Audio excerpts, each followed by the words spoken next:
ஒரு நாள் சிவபெருமானை கும்பிட பிரம்மதேவர் திருக்கைலாயத்துக்கு வந்தார். அவரோட இந்திராதி தேவர்கள், கிண்ணரர், கிம்புருடர், சித்தர், வித்யாதரர்னு ஏகப்பட்ட பேர் வந்திருந்தாங்க. எல்லாரும் சிவபெருமானை கும்பிட்டு அவர்கிட்ட ஆசீர்வாதம் வாங்கிட்டு திரும்புகிறப்போ மலையில் வடக்கு பக்கத்தில் நவரத்ன சிம்மாசனத்தில் ஜெகஜோதியாக உட்கார்ந்திருந்த முருகப்பெருமான் கிட்ட போய் அவரையும் அன்போடு கும்பிட்டு நின்னாங்க. ஆனால் பிரம்மதேவர் மட்டும் இவன் சின்ன பிள்ளை தானே, இவனை ஏன் கும்பிடணும்னு பேசாமல் போயிட்டார். சிவபெருமான் நெற்றி கண்ணிலிருந்து தோன்றினவர் முருகர். பிரம்மாவால் படைக்கப்படலை.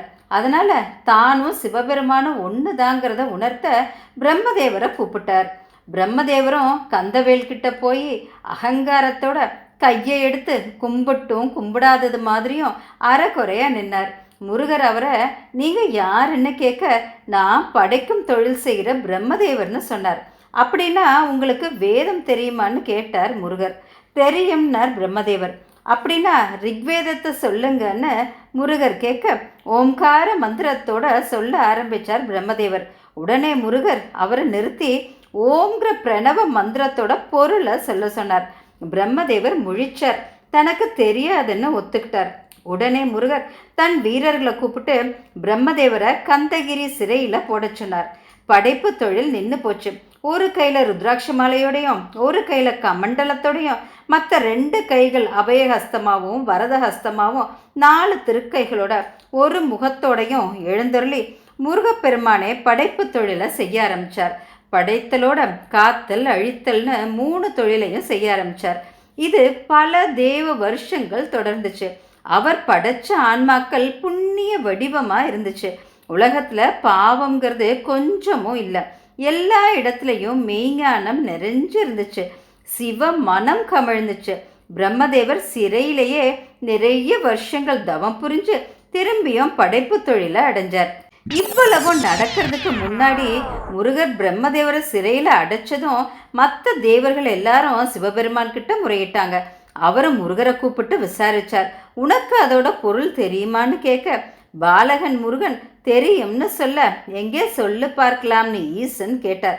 அவர் அதுவரை முருகருக்கு பிரணவத்தோட பொருளை சொல்லி கொடுக்கல. முருகர் சொல்கிறேன், ஆனால் என்கிட்ட சீடனா உட்காந்து பணிவோட நீங்கள் கேட்கணும்னு நிபந்தனை போட்டார். பரமனும் புன்சிரிப்போட கைகட்டி உட்கார்ந்து கேட்டார். பாலகன் முருகன் சுவாமிநாதனா இருந்து பரமனுக்கே பிரணவத்தோட பொருளை உபதேசிச்சார். சரி, அப்பேற்பட்ட பிரணவம் தான் என்ன? பிரளயத்தப்போ பிரபஞ்சம் முழுசும் அந்த இறைவன்கிட்ட அடங்கிருது. ஓங்கிற ஓங்காரம் மட்டும்தான் அப்போ மிஞ்சி இருக்கும். அந்த சத்தம் மட்டும் ரீங்காரம் இட்டுட்டே இருக்கும். ஆக சிருஷ்டிக்கு முன்னாடியே பிரணவம் மட்டும் தனியா இருந்தது. சிருஷ்டிக்கு அப்புறமும் பிரணவம் ஒரு அடிநாதமா வெளியே தெரியாம ரீங்காரம் இட்டுட்டே இருக்கும். பிரளயத்துக்கு அப்புறமும் அது மட்டும் தனியா திரும்பியும் இருக்கும். இறைவனோட நாத ரூபம், அதாவது சவுண்ட் ஃபார்ம், இறைவனோட ஒளி வடிவம்னு ஓங்காரத்தை சொல்லலாம். ஆக பிரணவம்ங்கிறதே ஆதி பொருளான இறைவன். ஓங்காரத்திலிருந்து தான் பஞ்சபூதங்கள் தோன்றுச்சுன்னு திருமூலர் சொல்றார். இதை தான் பிக் பேங் தியோரி மூலமா ஒரு பேர் ஒளியிலிருந்து அண்டம் தோன்றினதா விஞ்ஞானிகளும் விளக்குறாங்க. யோக சாதனைகள்ல மூழ்கி இருக்கவங்களுக்கு தானாவே இந்த ஓங்காரம் கேட்கும். வேத மந்திரங்கள் எல்லாம் ஓம்ல தான் ஆரம்பிக்கும். அண்டத்துல உள்ளதே பிண்டத்திலும் உள்ளது. பிரபஞ்சத்துல இருக்க எல்லாம் நம்ம உடம்புலையும் இருக்கிறதால இந்த பிரபஞ்ச ஓங்கார சப்தத்தை நம்ம உடம்பால சொல்றதால பிரபஞ்ச பலனை அடையலாம். ஒலிக்கு அதிர்வு இருக்கு, அதாவது சவுண்ட்ஸுக்கு வைப்ரேஷன் இருக்கு. ஓம்னு சொல்றப்போ உருவாகிற அதிர்வலை அதை உச்சரிக்கிற ஆன்மாக்கு ஒரு சக்தியை கொடுக்கும். அது மூலமா உலகத்துல உள்ள எல்லா உயிர்களையும் ஒரே நிலையில பார்க்குற பக்குவமும் எல்லையில்லாத அன்பு செலுத்துற ஒரு மனசையும் கொடுக்கும்.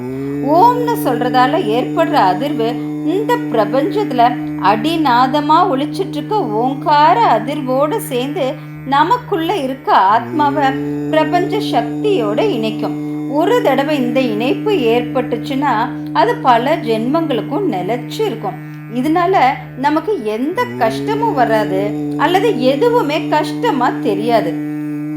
ஆக ஒளி வடிவமா இருக்க இறைவனோட நம்ம அதிர்வுகளும் இணையிறப்போ படைப்பு வேற படைச்சவன் வேறங்கிற நிலைமை மாதிரி ஓங்காரத்தோட இணைஞ்சு பிறப்பு இறப்பு சூழலிலிருந்து விடுதலை அடையலாம்.